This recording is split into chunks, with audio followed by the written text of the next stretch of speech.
बिहार में एक बार फिर शराबबंदी कानून को लेकर सियासत तेज हो गई है।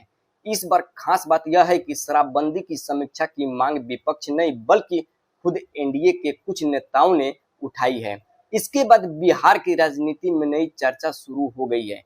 एनडीए की सहयोगी पार्टी के विधायक माधव आनंद ने विधानसभा में कहा कि बिहार में शराबबंदी लागू हुए कई साल हो चुके हैं। ऐसे में अब यह देखने का समय आ गया है कि इस कानून से लोगों को कितना फायदा हुआ और इसका जमीनी असर क्या है। उन्होंने कहा कि अगर आज भी राज्य में शराब आसानी से मिल रही है तो इस कानून की समीक्षा होनी चाहिए।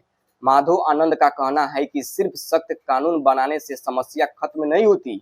सरकार को लोगों में जागरूकता बढ़ाने पर ज्यादा ध्यान देना चाहिए।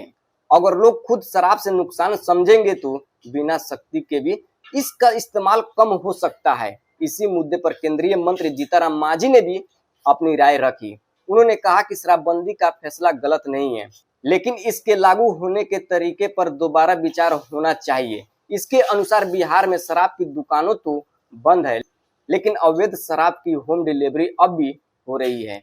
उन्होंने आरोप लगाया कि बड़े तस्करों पर कार्रवाई कम होती है, जबकि छोटे छोटे लोगों को पकड़ लिया जाता है। मांझी ने यह भी कहा कि शराबबंदी की वजह से बिहार सरकार को राजस्व का नुकसान हुआ है, लेकिन इसके बावजूद अवैध शराब का कारोबार पूरी तरह नहीं रुका है। इसलिए इस कानून की समीक्षा करना जरूरी है। वहीं विपक्षी दल आरजेडी ने भी सरकार पर निशाना साधा। आरजेडी विधायक रणविजय साहू ने कहा कि शराबबंदी के नाम पर सिर्फ दिखावा हो रहा है। उनका आरोप है कि अवैध शराब का कारोबार आज भी जारी है और इसका फायदा शराब माफिया उठा रहे हैं। उन्होंने कहा कि शराबबंदी अच्छी सोच है, लेकिन इसे सही तरीके से लागू करने की जरूरत है। हालांकि इन सभी मांगों के बीच बिहार सरकार अपने फैसलों पर कायम है। सरकार की ओर से मंत्री विजय चौधरी ने साफ कहा कि शराबबंदी कानून सभी दलों की सहमति से बनाया गया था और यह आगे भी जारी रहेगा। उन्होंने स्पष्ट किया कि सरकार इस कानून को वापस लेने के पक्ष में नहीं है। अब सबसे बड़ा सवाल यही है कि अगर शराबबंदी लागू है तो फिर राज्य में अवैध शराब का कारोबार क्यों नहीं रुक रहा है?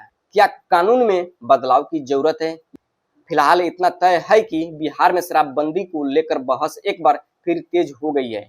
अब देखना होगा कि सरकार समीक्षा की मांग पर कोई फैसला लेती है या अपने पुराने रुख पर ही कायम रहती है। फिलहाल इस खबर में इतना ही। ऐसे ही बड़ी और भरोसेमंद खबरों के लिए हमारे साथ जुड़े रहिए। जय हिंद, जय बिहार।